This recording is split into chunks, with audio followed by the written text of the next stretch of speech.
If you are a woman 50 plus, especially a Black or African American woman, and you've been wondering whether it's really possible to live in a place like Medellín, Colombia on $1,500 a month, I'm here to tell you it is absolutely possible, and I'm here to show you exactly how. This video is for you. I'm KD. I'm 60 plus, and my monthly Airbnb when I'm in Medellin typically runs me between $1,400 and $1,700 a month, depending on the neighborhood that I choose. And although I could pay significantly less, I choose not to. Let me explain to you why. Because it's not just about cheap living abroad. This is about safe living abroad. This is about moving smart. This is about protecting your peace and your person. And when you're navigating life abroad solo, like many of us do, that matters more than saving a few $100s a month. Before I break down the money, let me explain the way I actually travel and live abroad.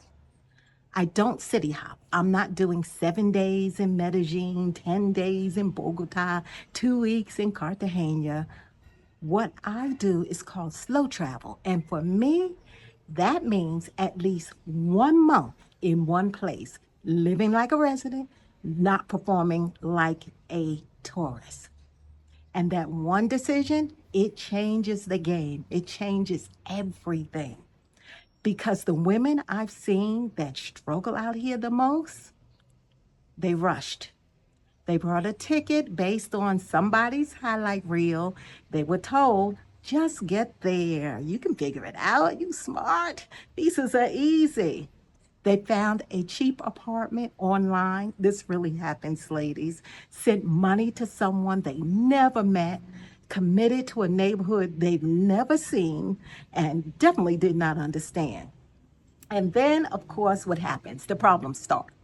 Scams target newcomers. Lease fraud targets those who rush and don't know. And that neighborhood that looked oh so beautiful on Instagram, it may feel kind of sketchy, especially after dark. I'm not saying any of this to scare you or even to discourage you. I'm saying it is because you need to know. And this is what's going to keep you safe out here. And what keeps you safe keeps you free to roam about the earth. My strategy is slow travel. And yes, the Airbnb premium is part of that strategy. So let's talk about what that $1,500 actually buys me. Because I'm not paying for luxury, I'm paying for risk reduction for my safety. First and foremost, a secure building in one of the safest areas in any city that I am in. Not just a pretty lobby, real security, controlled access, cameras and front desk, or a doorman who is actually paying attention. There is someone who knows my face, someone who sees who comes and who goes, someone who notices if anything is a little peculiar or strange going on. They smile and they speak. They tell me when I have a package or if I have a guest. They even help me with my Espanol when I get stuck, and I do get stuck more often than I like. All of that matters because if you skip that, you're in a building where anybody can walk in and out in a city that you don't even know because you probably haven't even been to Colombia, right? I will pay for that level of security every single time and would encourage you to do the same. Second, a verified address and real booking platform. When I book through Airbnb, I have a record, a confirmed location, a host with reviews. There is accountability built into the entire process. The alternative is wiring money to someone from a Facebook group, hoping the apartment is real and hoping that when you show up in Colombia, they show up with the keys. I'm not doing that, and I would highly discourage you from doing that. Third, Third, regular housekeeping. And no, that's not because I can't do my own cleaning. This is about having another set of eyes on my space. Someone who comes in consistently, seeing that I'm okay and would notice if something is off. For a woman living alone abroad, that rhythm and that extra layer of care really matters. Fourth, high speed internet on day uno. That means day one. And not will waiting to install it or a technician is coming or anything like that on day one. Because number one, I'm a digital nomad, so I need digital. Number two, if anything happens, I need to be able to connect urgently to home for them or for me without relying on my phone carrier. So internet, non-negotiable. High speed, reliable internet, non-negotiable. Fifth, a fully furnished space. I'm not buying a bed, couch, or dining table for a city I might not be in past 30 days. That's a no-brainer, right? This is a test, not a commitment. If I love the city, I stay. If I don't, I move on. Clean and simple, right? And six, a reviewable host. Honestly, this is probably one of the most important points.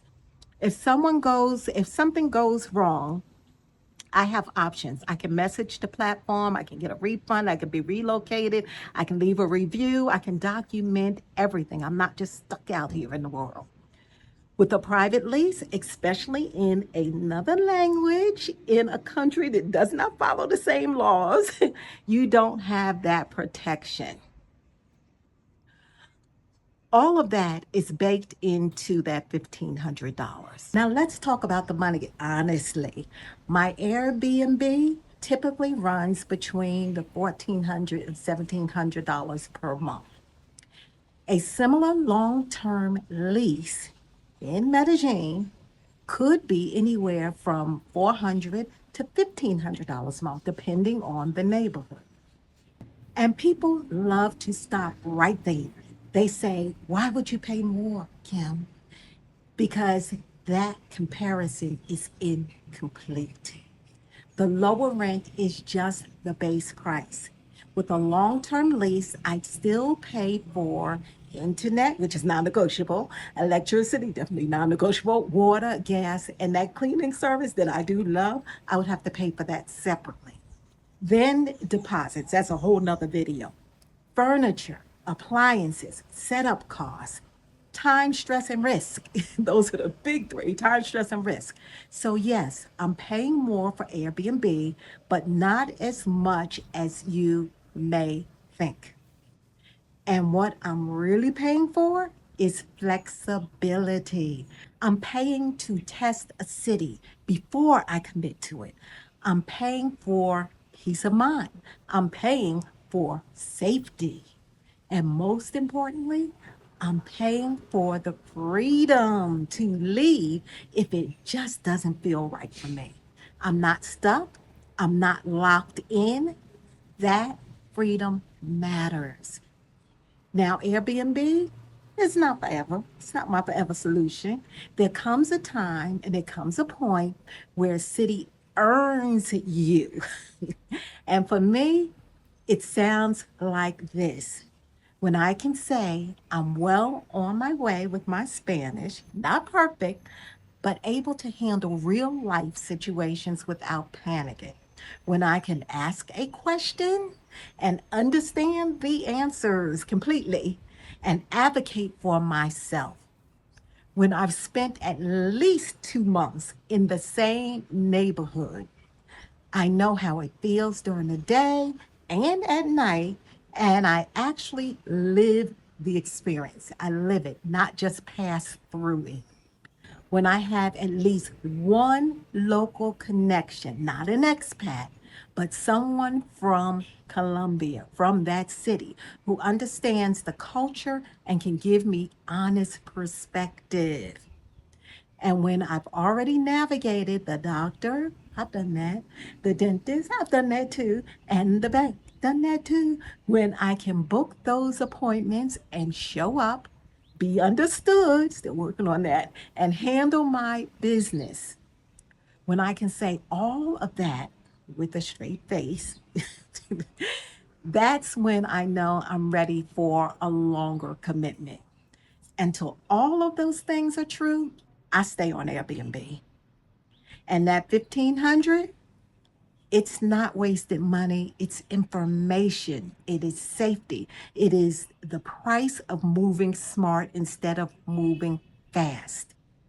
Now, I've tested several cities in Colombia this way.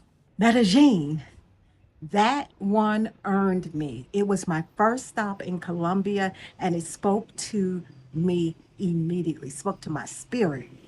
And it will most likely be the city that I reside in if I should decide to stay on in Colombia past my visa.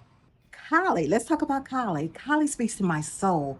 I was actually torn between Medellin and Cali, but that's a whole different story for another video. The coffee region, which is where I'm sitting right now at this moment recording, beautiful, slower pace, absolutely worth spending some time in the coffee region, at least a month or two. Bogota, incredible city, amazing culture and food, but it wasn't quite my vibe, a little cooler for my liking. Cartagena, stunning, absolutely beautiful, gorgeous, but for me, better for short stays rather than long term living, for me. And I'll break each of those down in more detail in future videos so that you get a feel for each of the cities. But let me leave you with this. If you are in your 50s and in your 60s and you've been thinking about living abroad, you do not need the perfect plan. You do not need your forever city. You do not need to have everything figured out, just some things. Start with 1 month, one Airbnb, one city. That's it.